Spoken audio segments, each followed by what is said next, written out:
Hello, good morning, welcome to my Facebook blog. আজকে সকাল সকাল হচ্ছে বেরিয়ে পড়েছি। আমার সাথে রয়েছে মা, এদিকে রয়েছে খুকু। দুজনকে নিয়ে বেরিয়ে পড়েছি, তার কারণ হচ্ছে একটুখানি মাকে নিয়ে খাওয়াতে যাচ্ছি, আর একটুখানি চুলটাকেও রং করে দিতে হবে, দুখানা জিনিস একসাথে। তো এবারে আমরা যখন যাব, খুকু তো লেজুর হবেই, মানে এটা স্বাভাবিক। ডামাডোলের বাজারে যা পাওয়া যায় এটাই হচ্ছে খুকুর জীবনের একমাত্র মোটো। তো এই জন্য খুকুকে সাথে নিয়ে বেরিয়ে পড়েছে। পাই না, তোমার কাছে পাই, তাই জন্য যাই তোমার সাথে। তাই কারোর কাছে তো আপ্যায় করতে পারি না, তাই ঠিক আছে, শুনে এলাম। যাই হোক, আমরা কোথায় যাচ্ছি গিয়ে দেখা হচ্ছে। রাস্তার মাঝখানে হঠাৎ আইসক্রিম পার্লার দেখে কুকুর বায়না হচ্ছে আইসক্রিম খাবে। কি আইসক্রিম খাবি রে? আমি তো চকোবার খাই। চকোবার তো এখানে পাওয়া যাবে না, কি খাবি তাহলে? চলো দেখি ভেতরে গিয়ে এসো। এই দেখো, বড় লোকি আইসক্রিম চলে এসছে। খুব এবারে কি আমি খাবো? রাস্তায় দেখো কত সেপাই বাড়িয়েছে, দেখো কি সেপাই সব বাড়িয়েছে। সিপাই? হ্যাঁ, রানী ভবানী তো। চলো চলো চলো, চল।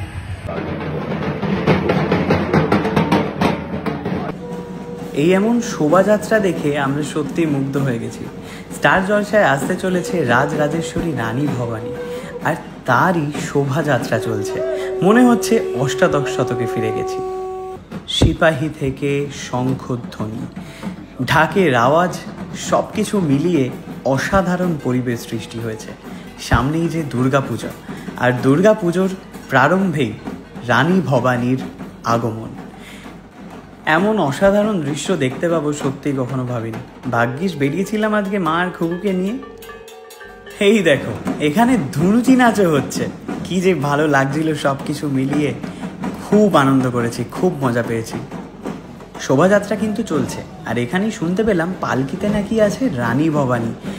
দেখবো, অবশ্যই রানী ভবানীর সাথে দেখা তো আজকে করবোই। আমি খুব এক্সাইটেড। পুরো মনে হচ্ছে পুরোনো দিনে ফিরে গেছি। পুরোনো দিনের মাঝখানে আমি, মা আর খুকু কেমন নতুন নতুন লাগছে। আর সবাই দেখো, পুরো সেম আগেকার দিনের মতো গেট আপে। কি অসাধারণ দৃশ্য, তা তোমরা মিস করলে বটে। তবে খুব তাড়াতাড়ি স্টার জলসায় আসছে, অর্থাৎ 7ই জুলাই থেকে 8:30টায় আসছে কিন্তু রাজরাজেশ্বরী রানী ভবানী। তোমরা কিন্তু দেখতে পাবে এবং সেই ফিলটাও নিতে পারবে টিভির পর্দায়।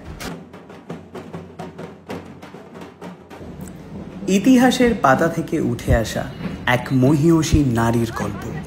বাংলার প্রতি তার অবদান আজও ভোলার নয়। তিনি সাক্ষাৎ অন্নপূর্ণা, দয়াময়ী, অসহায় প্রজাদের পাশে দাঁড়িয়েছিলেন তিনি শুধু রানী নন, সকলের রানী মা। মা ভবানীর আশীর্বাদে তিনি ভক্তিমতী থেকে হয়ে উঠেছিলেন শক্তিরূপিণী। তিনি রানী ভবানী। অষ্টাদশ শতকের বিপর্যস্ত বাংলায় তিনি গর্জে উঠেছিলেন নবাব, বর্গী আর ইংরেজদের বিরুদ্ধে। তিনি অর্ধবঙ্গেশ্বরী, রাজরাজেশ্বরী রানী ভবানী। জন্ম থেকেই মা ভবানীর আশীর্বাদ ধন্যা। দেবীর ইচ্ছেতেই তাঁর বিয়ে হয় যুবরাজ রামকান্তের সাথে। তারপর শুরু হয় ঐশ্বরিক ভালোবাসার কাহিনী। না, আর কিছুই বলবো না। এবার একসাথে সাক্ষী হতে হবে সেই ইতিহাসে। আগামী 7ই জুলাই থেকে রাত 8:30টায় আপনাদের কিন্তু স্টার জলসার পর্দায় চোখ রাখতে হবে। দেখতে হবে রাজরাজেশ্বরী রানী ভবানী। কিরে, কেমন দেখলি রানীমাকে? খুব ভালো, অসাধারণ লেগেছে। চল, এবারে হচ্ছে আমরা লস্যি নিয়ে মায়ের কাছে ফিরবো। সো ফাইনালি রানীমাকে দেখে, রানীমার প্রসেশনে পা মিলিয়ে লস্যি খেতে খেতে যাচ্ছি। এই না মা, লস্যি নিয়ে এসছি। কেমন লাগলো রানী ভবানীকে? কেমন দেখবে তো? ও কাকিমা, 7টায় আর কাজে আসবো না, 8টায় আসবো।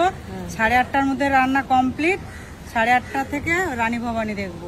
বাহ, অসাধারণ। নিজের একটা ইয়ে সেট করে ফেলেছে। হ্যাঁ হ্যাঁ, রানী ভবানী এসেছি দেখতে। তা সিরিয়ালটা কেমন হয় দেখবো না, আমার তো ঘরে টিভি নেই, তা দেখে তো তারপরে যাবো। ঠিক আছে, হ্যাঁ, আমাদের ঘরে দেখে নেব।